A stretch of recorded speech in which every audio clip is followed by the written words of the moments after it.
honestly, surprisingly enough, the X-Borg is a little bit happier. This is still a tough game for a Lunox, and by the X-Borg would have full stacks, and the Moskov would just be chunking them out. Well, we're going to find out if they can chunk it out or not. Jumping into the Land of Dawn again, game number 2 in this best of 3. Can Mongolia go ahead and even out this series? Again, it's a single elimination, so if this is a sweep by Indonesia, Mongolia will have to dip out of here for the WEC 2024 for Iesf. And similar things, you know, you're going to see this kind of fall into place in the early portion of the game, and I think once again, that is always going to have to be what we look to see if Mongolia can do. Can they get their footing early on?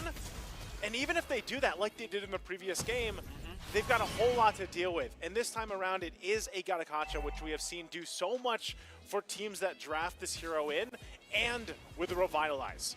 So we could see a fight breaking out here this early on already, but it looks like they just post up. Mongolia will go ahead and get that Lethal Wanderer and set things up again. It's just a battle for the Lethal Wanderer. Bit of an advantage now, over towards X-Borg. Sans getting quite low, good taunt over to Forbid. Albert's moving over, Ethan putting some damage back on Sans again. Albert not level 4 just yet. Ethan will flicker out, respecting the possible instant level 4 that Albert can get. Yeah, that's troublesome because again, you saw there, if Albert wanted to go ahead and Spear of Alpha, he probably could have caught him, but they decided to be a little bit more disciplined, take things in their favor where they can. And the fact that Ethan doesn't have a flicker right now, you know, it puts him in a kind of precarious situation even with this. So look at this, they're trying to go for Sans. Last Insanity, flicker out from Sans. They bait out a big resource before Turtle 1 spawns in the game. All right, again, objectively, the team that usually gets this first objective does kind of have that upper hand in the early game. They build through it. You could see both teams kind of going and trying to make the plays if they can.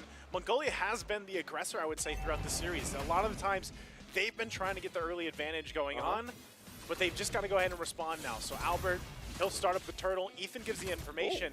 This could just be a situation where Mongolia maybe gives this away. He's not level 40 yet, so half health from the Turtle. They reset it. Kibo is so far away. Good penalty zone from Luke to stop him. Sans moving to want to pick up the Turtle. Now as Ethan goes in for the healing Forbid. Jumps into the back line, but first blood will be claimed by Sans as Albert deals with Zixora, who did not have the Faraga armor. Now it's Aizen all isolated. Has a demonic force. Brox to go for the Infernal Pursuit, but will be bursted down before he can even get this next one. Forbid in the mid lane now zoned away. And Indonesia pick up 3 free kills and a Turtle. Mirko, I know you saw it, the flicker forward coming out from Forbid, and then there was, you're waiting for the damage to come through, and then you're like, oh wait, it's not there. It's not there for the Lunox, even against Sans, trying to pull through, and even with that, they just got a whole lot in the hands of Indonesia off that first objective, plus these kills, and this is what we always talk about. When this team, when Indonesia, their players get the advantage, they will not let up. Mongolia has shown us that they like to fight even when they're down. So they could still come out with a response from this, and that might mean that, hey, Ethan, now that he's got that level 4 available, he might be the one to start things up with the Raging Sandstorm. He had to burn his flicker earlier on, so they didn't really have many tools to be approaching that first objective. And once again, it's all about scaling. They're scaling. Exactly. We already got a preview of the damage. It's not there right now. Nope. It really isn't. And that was the big concern, I guess, for Mongolia, right? Even though we see what they were going to do, what they can do with the composition, it relies heavily on mid to lane. Luke, penalty zone in the bottom lane, unable to connect onto Aizen. Good spacing there. But back to the point, it's all about getting to mid to lane, and I honestly feel like after losing its first Turtle, they should try to respect Indonesia here. Second Turtle onward, maybe look to go for some trades around the map, because if you just go and brawl it out against Indonesia with this big of a lead early on, it'll be very, very tough. You can already see Ethan put some damage down onto Albert, who wants to fight it out. He's an alpha who's a level ahead of the enemy jungle. How do we feel right now about Khalid Rome? Is it only working for certain teams, certain players? I don't know about Khalid Rome, man. It's literally just an initiation tool, and you want to buy a little bit more time too, technically, with the pick. But there's so much CC for Indonesia. When you heal up, you can't even heal. And this is going to be a free Turtle over to Indonesia. No steal for Mongolia. They're just going to have to concede this, but there's no trades being made on the map by Mongolia. Indonesia are just doing what they want. Avatar the Guardian connecting now. Even Purify the layering from Lucas. He goes into the penalty zone in the back line, but Zixora plus Forbid's damage will be enough to deal with FCW. Pops in the Inspire, gets out. And Zixora will just have to burn out the last Insanity. They only lose Luke out for that. they only lose Luke, but I'm also, you know, at least Mongolia punishes that, because that's a very aggressive play. Under the tier 2, under 5 minutes in, but they do this because they want this objective. No, Purify Garo, they were setting up for that, and now it all becomes worth it, losing Luke to burn out the Purify for them to dive and get a tier 1. Almost there. Come on. Okay. Okay, they want to save it. They delayed a little bit. Eventually, that's going to go down. But yeah, it's all part of the plan, Mirko. Like, again, they initiated under the tier 2. They forced out some resources. They stay, they hang around, and then they capitalize it after that. So what ended up being, you know, not such a bad situation for Mongolia ended up being actually pretty bad. There's the turret going down as well. And so, as we were saying, you know, Indonesia will go ahead and continue to put pressure where they are able to find it. And right now, it's kind of all across the map. The next thing they're looking for here is the mid lane. If they can get the 3 for 3 on the turtles, Mongolia is in a position where do they have to think, do we have enough damage to actually fight this through? Can we win a team fight against Indonesia for that next turtle, or do we just let it go? We've seen teams do that before too, where they don't go and they're not able to get any of the turtles, because the biggest obstacle in front of Mongolia right now is that zone that Indonesia is setting up. Yeah. And I'm not even talking about Sans. Like, just the fact that you have a Gatakacha and a Tarizla alone in the front line is why, again, they picked up, while we thought they picked up the Lunox to hopefully, you know, burst down one of these tanky guys, and they should be able to, but later on. I don't think they're quite there yet.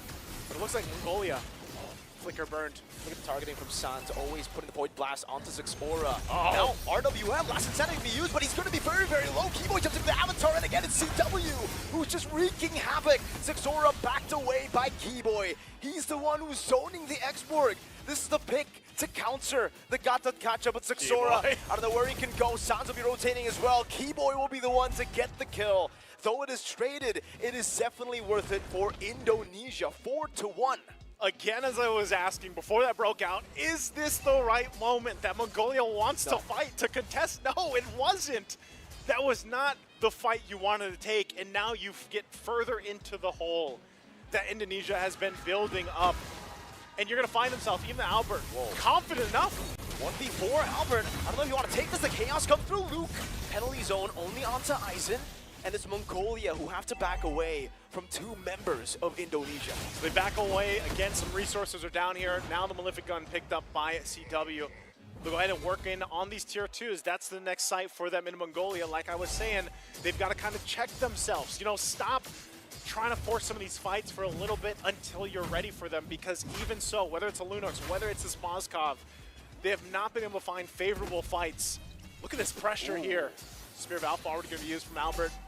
Enough to go ahead and just put pressure enough to get these tier 2s. Even the Brilliance being used right now. And I'm sure Forbid's thinking, man, you know, was this the right pick for this lineup? Because they can't really do much but just to watch this. Good push, though. Trying to get something out of anything up top. I don't know, though. They're going to get a tier 1, but I think for Indonesia, they're very happy trading the tier 1 for 2 tier 2s. Shields popped as well. Shields popped. Holy defenses already down for Mongolia. Luckily for them, I would still say they have pretty good wave clear. RWM to chunk them away, to try to zone them away, to try to take this turret without utilizing great raging sandstorm from Ethan, but he gets bursted down. CW starting to kite away now. The last insanity gets used up. Luke uses the penalty zone to kite away, and they have been able to do it. Great kite back from Indonesia. 2 of the frontliners down, and it's in the perfect time for the Lord to spawn in the game. Mirko, if they weren't down to 7,000 gold, that could have been different for Mongolia. It was probably the best initiation they could hope for after Indonesia started it, but they're just outgunned right now in terms of the items and economy. So that's an objective secured, a Lord secured for Indonesia.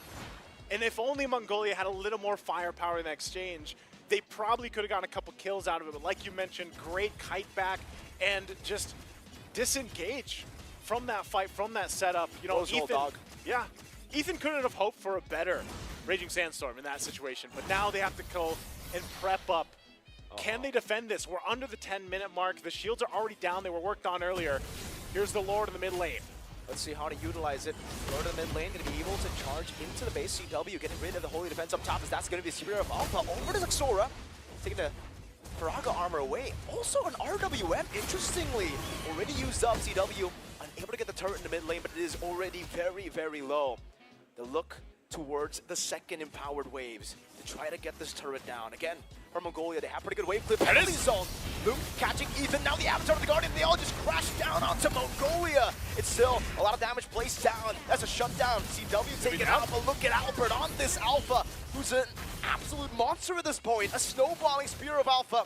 As he goes in, Zixora, even with the Faraga armor, will not be able to survive. Sounds of the Poke, still trying to zone Garo away. 2 more base turrets to deal with. 2 base turrets left. They got a couple waves pushing in. 4 members right now. Indonesia, Luke picking up a Winter's Crown. They could possibly still look to push this in. They're going to have to clear the waves out.